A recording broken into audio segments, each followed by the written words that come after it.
अस्सलाम वालेकुम दोस्तों, welcome back to the channel. दोस्तों, इस वक्त मैं कुवैत में बैठा हुआ हूँ और यह है मेरा कंट्री नंबर 68। लेकिन इस वीडियो में बात करूँगा आपके साथ बिज़नेस क्लास ट्रेवल की, जो कि फॉर द फर्स्ट टाइम मैंने एक बिज़नेस क्लास टिकट लिया और वो भी फ्री में मुझे पड़ा है। मतलब मैंने फ्री में लिया है क्योंकि मैंने आज तक कभी बिज़नेस क्लास के ऊपर पैसा खर्च नहीं किया है। उसकी वजह ये कि मैं बजट ट्रेवल करता हूँ और मैं जो है मेरे पास बजट इतना ज़्यादा नहीं होता कि मैं बिज़नेस क्लासेस के अंदर सफ़र करूँ। तो मुझे फ्री कैसे पड़ा इसका भी मैं आपको बताऊंगा इस वीडियो में, और ये एक्सपीरियंस कि एक बिजनेस क्लास का एक्सपीरियंस कैसे होता है वो भी आपके साथ शेयर करूंगा। और टर्किश एयरलाइन के साथ जो अभी मैंने ये बिजनेस क्लास में सफ़र किया है फ्रॉम इस्तांबुल टू कुवैत, तो इसका भी बताऊंगा कि टर्किश एयरलाइन की ये बिजनेस क्लास कैसी थी, क्योंकि ये छोटा जहाज था। सबसे पहले मैं आपको बताऊं कि इससे पहले भी मैं बिजनेस क्लास में सफ़र कर चुका हूं इतिहाद एयरवेज के अंदर, लेकिन वो इस तरह हुआ था कि मैं इकोनॉमी में बैठा हुआ था और मेरे साथ जो रो थी ना, रो जो सीटें थी, 2 सीटें, और उसमें मेरे साथ 2 लड़कियां बैठी हुई थी। और मेरी फ़्लाइट थी लंदन के लिए, लेकिन वो कनेक्टिंग फ़्लाइट थी, तो पहले अबू धाबी जाना था। तो कराची से जो अबू धाबी की फ़्लाइट थी उसमें ये 2 ख़वातीन बैठी हुई थी मेरे साथ, और उनकी एक दोस्त थी वो बिज़नेस क्लास में बैठी हुई थी। तो बिज़नेस क्लास वाली दोस्त मेरे पास आई और उन्होंने मुझे कहा कि वो है, मेरी सीट है बिजनेस क्लास में, ये उसका बोर्डिंग का पास है, तो आप वहाँ जाके अगर बैठ सकते तो मेहरबानी होगी। तो मैंने कहा बिस्मिल्लाह करते हैं। तो वो फिर उस बिजनेस क्लास को कि मैंने सफ़र किया था, और इतिहाद एयरवेज की बिजनेस क्लास अच्छी थी क्योंकि वो बड़ा जहाज था। ये जो अभी मैं आया हूँ ये थोड़ा छोटा जहाज था। तो वो पहली बार मैंने बिजनेस में ट्रेवल किया था और वो भी फ्री में किया था। लेकिन ये वाली टिकट जो है मैंने चूंकि अपने खुद से ली थी, तो ये भी मैंने फ्री में ली। तो एक्सपीरियंस सबसे पहले आपके साथ शेयर करता हूँ। एक्सपीरियंस यही होता है, आपने देखा होगा कि आप जब एयरपोर्ट जाते हो तो जो बोर्डिंग काउंटर पे आपको जब वो मिलता है ना, अपना बोर्डिंग पास मिलता है, तो वो क्या होता है कि वो उसकी बिजनेस क्लास वालों की लाइन अलग होती है, राइट, और उस पर इतना रश नहीं होता, और इकोनॉमी के लिए लाइन लगी होती है वो थोड़ी लंबी होती है। लेकिन इस्तांबुल एयरपोर्ट पे चूंकि ये फैसिलिटी अवेलेबल नहीं है अभी आजकल, क्योंकि वहाँ पे सारा सेल्फ चेक इन हो गया है। आपको खुद ही जाके चेक इन करना है, खुद ही बोर्डिंग पास जो है ना वो मशीन से प्रिंट करवाना है, खुद ही सामान जाके सामान का टैग निकाल के खुद ही लगाना है और खुद ही सेंड करना है। तो उसमें ये चक्कर नहीं है कि बिजनेस क्लास कहाँ है और इकोनॉमी कहाँ है। तो फिर सेकंड चीज यही है कि वहाँ पे इमिग्रेशन में भी ऐसा कुछ नहीं था। वहां से निकलने के बाद जो एंड में जाके जो जहाँ जहाज में बैठते हैं ना, जब कॉल करते हैं पैसेंजर्स को, वहां पे ये स्टार्ट हुआ, पता लगा कि भाई वाकई ये बिजनेस क्लास है। तो वो जो है ना, उन्होंने कहा कि बिजनेस क्लास वाले पहले आ जाए। तो पहले बिजनेस क्लास वाले जाते हैं जहाज में, उसके बाद जो है ना फिर इकोनॉमी वाले, जो कि हम शुरू में हमेशा जाते रहते हैं। पहले हम इसको देखते थे, तो अभी मैंने प्रैक्टिकली ये एक्सपीरियंस किया। तो उसके बाद जनाब गए वहाँ पे बिजनेस क्लास में बैठे। बिजनेस क्लास में पहुँचने के बाद हुआ ये कि चूंकि ये छोटा जहाज था, A321 जो जहाज होता है ना, 320 की तरह ही होता है, तो इसके बिजनेस क्लास इतनी लग्जरी नहीं होती जैसे एमिरेट्स 777 की होती है, या एयरबस 380 की होती है, या कतर एयरवेज की होती है। लेकिन फिर भी बहुत डिफरेंस था, इकोनॉमी के से बहुत डिफरेंस था। डिफरेंस इस तरह था कि सीटें जो है ना, एक तो बड़ी थी, दूसरा ये कि लेग स्पेस जो है बहुत ज़्यादा था, और तीसरी बात ये है कि जनाब एक आप इसको बेड बना सकते हैं। अगर आप सोने के लिए जाते हो तो बेड बना सकते हो। जो मेरी फ़्लाइट थी इस्तांबुल से कुवैत, ये 3.5 घंटे की फ़्लाइट थी, तो लेकिन ये सुबह के टाइम की थी, तो ये है कि मैं ऑलरेडी थोड़ा सा नींद करके गया था एयरपोर्ट। अदरवाइज आप इसको आराम से जो है वो बेड बना सकते थे और इसमें आराम से सो सकते थे, क्योंकि बड़ी सीट थी और बड़ा कंफर्टेबली उसके अंदर बंदा जा सकता था। अच्छा, जब हम पहुंचे तो भाई बिजनेस क्लास में तो आपको पता है कि एक तो शुरू में ये सीटें होती है इस तरह छोटे जहाज में, अभी सफ़र स्टार्ट नहीं हुआ था कि आपको एक वेलकम ड्रिंक दी जाती है।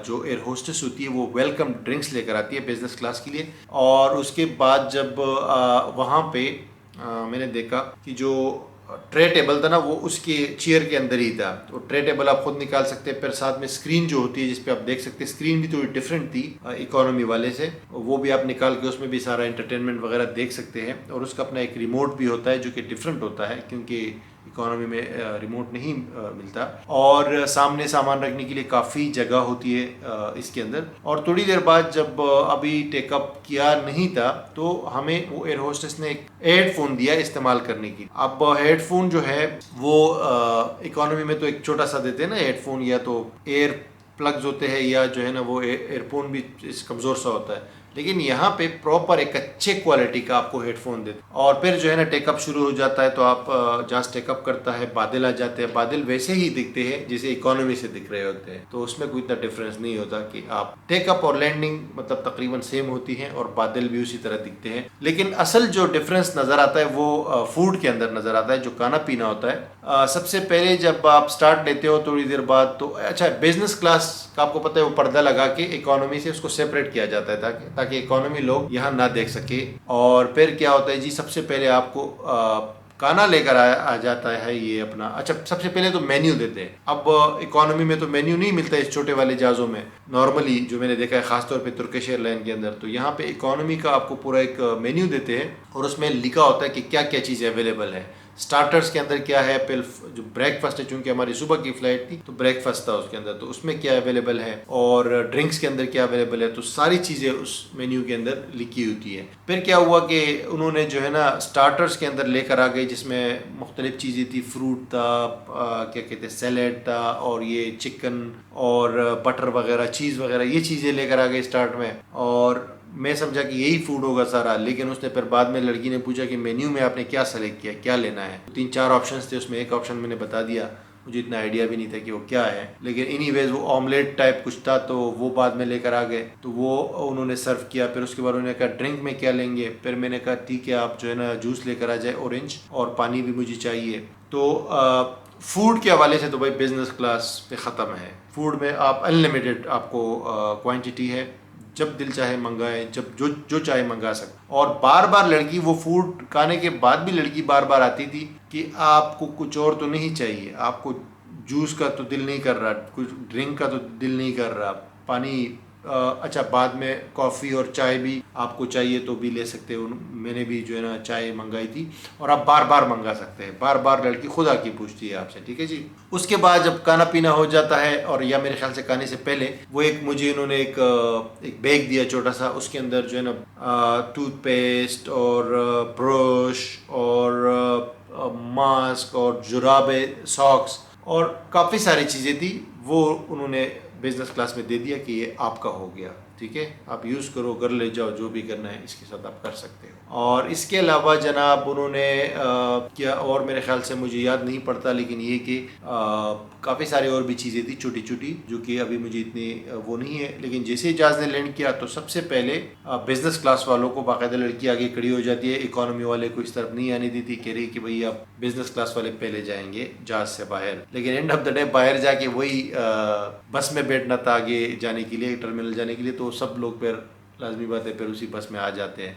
अगर वो दूसरा जो सीढ़ी वाला सिस्टम होता है तो फिर ठीक है, आप डायरेक्ट बाहर जा सकते। और फिर उसके बाद जब आप एयरपोर्ट पे जाते हो तो वहाँ पे भी कुछ जगह पे इमिग्रेशन काउंटर अलग होता है, या जो सिक्योरिटी काउंटर होता है, तो उस पर लिखा होता है कि ये बिज़नेस क्लास के लिए ये वाला है। तो ये था सारा जी सफ़र दोस्तों।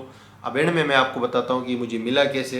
हुआ कुछ इस तरह कि मैं तो आपको जैसे मैंने कहा कि मैं जनरली इकोनॉमी में सफ़र करता हूँ, तो ये जो बिज़नेस क्लास मैंने लिया, ये मेरे पास माइल्स थे। तुर्की में, पाकिस्तान में तो माइल्स का बड़ा मुश्किल होता था माइल्स कलेक्ट करना, लेकिन तुर्की के अंदर ये ऑप्शन होता है कि आप बैंक का कार्ड लेके, तो उस पर अगर जब आप क्रेडिट कार्ड होता है तो उस पर आप परचेजिंग करके जो भी टिकट परचेज करते हो या कोई और शॉपिंग करते हो तो माइल्स आपको मिलते हैं। तो मैंने भी रिसेंटली काफ़ी मोरक्को वगैरह गया था, पाकिस्तान भी गया था, तो मैंने फ़्लाइटें ली थी ना, तो मेरे माइल्स बन गए थे, तो मैंने उससे ये टिकट परचेज़ किया और माइल्स के थ्रू लिया। तो माइल्स पे लाजमी बात है मेरे पैसे खर्च नहीं हुए, तो इस वजह से मुझे ये फ्री में पड़ गया, यानी माइल्स के थ्रू पड़ गया मुझे। और माइल्स के थ्रू वही यही कहते हैं लोग कि आप फ्री फ्लाइट लेते हो, राइट। तो ये फ्री फ्लाइट थी। अब इसमें एक इंटरेस्टिंग चीज़ ये हुई कि जब मैं टर्किश एयरलाइन पे गया और वहाँ मैंने चेक किया कि माइल्स के साथ में तो कुवैत का टिकट कितने का पड़ेगा, तो मैंने जब चेक किया तो इकोनॉमी जो है ना वो आ रहा था 17,500 माइल्स का, लेकिन नीचे लिखा हुआ था कि बिजनेस क्लास जो है प्रमोशन चल रही है वो भी 17,500 का है। तो मैंने कहा यार ये तो दोनों फ्लाइट्स जो है ना